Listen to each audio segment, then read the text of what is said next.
A Joelma conversou com a família da adolescente, você está vendo imagens dos familiares da Maria Rita, um caso que repercutiu muito em todo o estado do Piauí, e havia uma expectativa para os desdobramentos deste caso. E nós temos um, que a Joelma vai trazer agora, ao vivo. Joelma, boa tarde, seja bem-vindo. O que é que nós temos de novidades, Joelma, desse caso? O assassinato, como eu disse, que aconteceu em julho do ano passado, e muita gente questiona a demora, mas levando-se em conta casos semelhantes, até que foi rápido, está andando rápido, porque tem outros casos aí que já estão com 2 anos, 3 anos e não tem praticamente, não andou praticamente nada. Mas este caso teve agora um novo capítulo. Boa tarde, seja bem-vinda. Boa tarde, Douglas. Boa tarde para o pessoal que está em casa. Olha, a novidade, Douglas, é que a Justiça decidiu pelo arquivamento do caso. A Polícia Civil investigou e não indiciou ninguém. E o Ministério Público decidiu pelo arquivamento do caso. Essa notícia de arquivamento deixou os familiares indignados. Eles alegam que a polícia não investigou direito, que eles apontaram possíveis suspeitos e que a polícia não investigou esses possíveis suspeitos. Alegam também que o celular da adolescente, que deveria ser periciado, não foi periciado. Eu conversei com a mãe da Maria Rita, que na época tinha 14 anos quando morreu, e ela traz mais detalhes em relação a como foi conduzida essa investigação e o sentimento dela de mãe após esses 10 meses da partida da Maria Rita.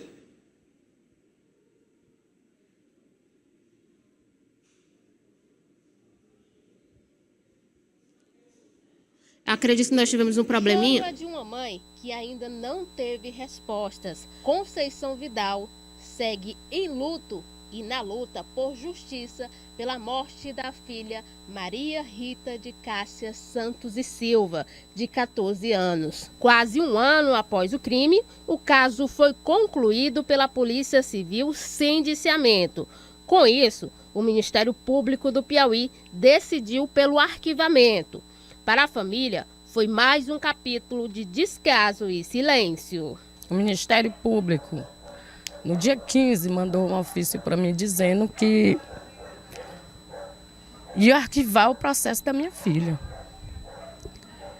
E a única coisa que eu não quero e pedir, e quero justiça, e pedir que esse caso não podia ficar impune por causa da minha filha. Foi um sofrimento, foi uma dor grande. Minha filha sofreu muito.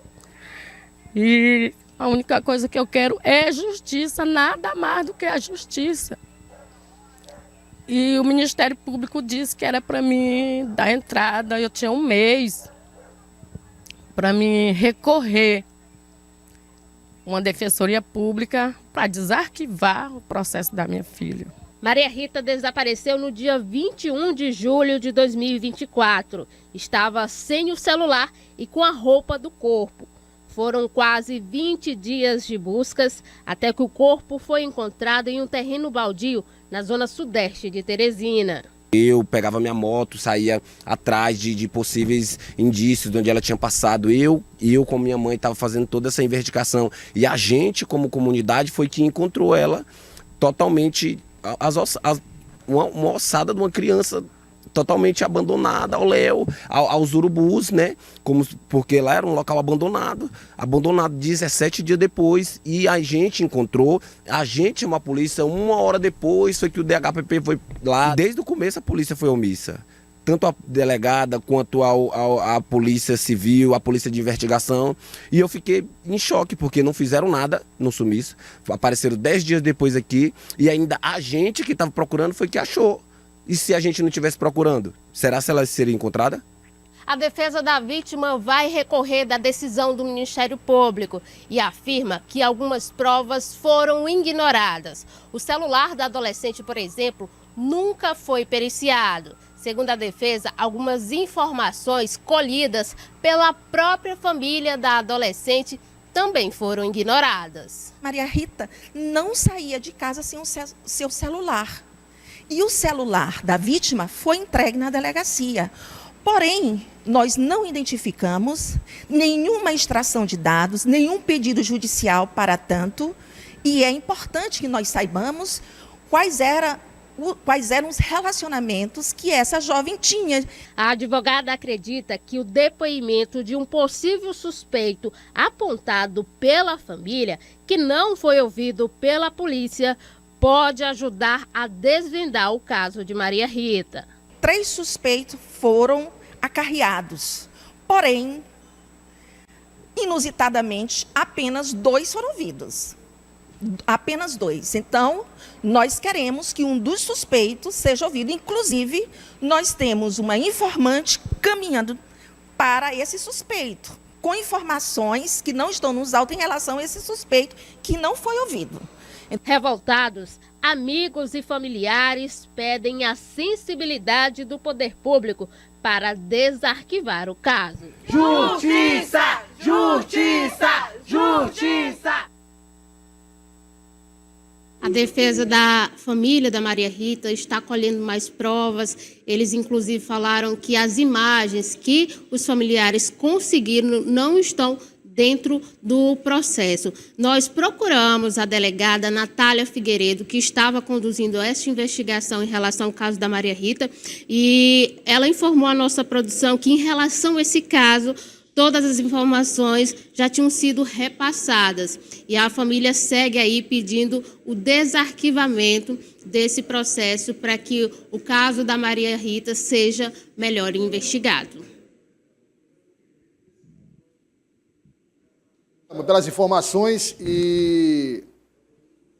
Quer dizer, só para deixar muito claro esse caso, constatou-se que foi um assassinato, né, João? Sim, houve a materialidade do crime. O corpo houve, só que não houve provas suficientes para indiciar uma pessoa. A família fez uma investigação paralela da polícia, indicou pessoas, e aí é isso que eles alegam, que as informações não foram verificadas realmente. Eles têm suspeitas e dizem que essa pessoa teria se aproveitado, Douglas, da vulnerabilidade da Maria Rita. Ela fazia tratamento psicológico, às vezes tinha surtos e possivelmente quem cometeu esse crime teria se aproveitado dessa situação. Ela não saía com o celular e no dia do crime ela saiu por volta das 10 horas da noite e aí não voltou mais.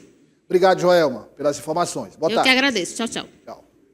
Olha, a questão é a seguinte, aqui está o Francisco Filho no estúdio, que é um especialista no assunto, que cobre os casos. Coloca as imagens aí, Fabrício, para a gente...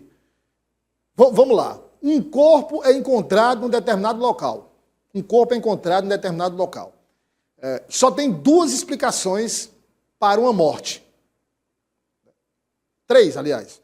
O Francisco Filho pode me corrigir se eu estiver errado. Ou a pessoa tirou a própria vida, ou a pessoa morreu de causas naturais, ou ela foi assassinada. Não tem outra solução. Bom, se ela morreu de causas naturais, não tem culpado. Se ela tirou a própria vida, não tem culpado. Mas, no caso do assassinato, tem culpado. A Maria Rita, o caso da Maria Rita, a polícia constatou que foi um homicídio. Ela foi assassinada. Toda a materialidade do crime foi incluída no inquérito policial. Foi colocada no inquérito policial, que é farto de evidências que foi um assassinato. Agora, quando não se consegue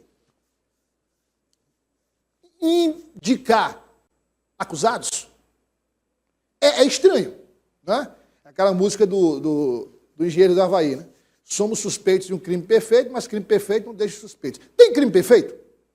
Existe crime perfeito? Ou seja, um crime que é cometido meticulosamente a ponto de não deixar nenhuma pistazinha sequer para a polícia. Esse parece um crime perfeito? Estamos diante de um crime perfeito? Volto a dizer, se ela foi assassinada, se ela foi morta, foi cometido por uma ou mais pessoas.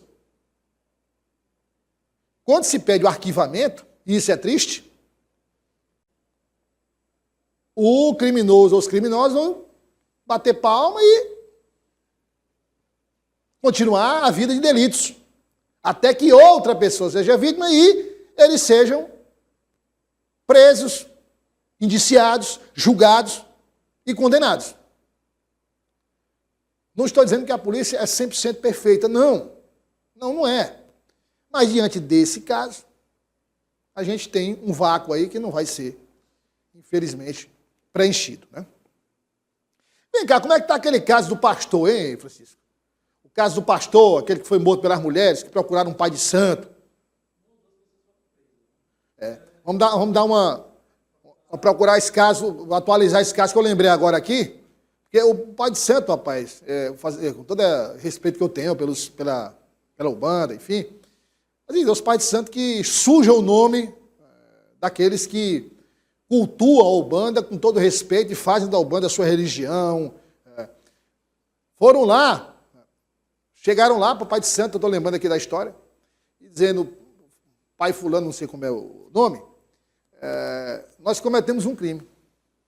Então, para começar, elas confessaram que cometeram um crime e era para o pai de santo chamar a polícia. Ó, as duas vieram aqui me confessaram que cometeram um crime. Inclusive, detalharam que foi o pastor e tal.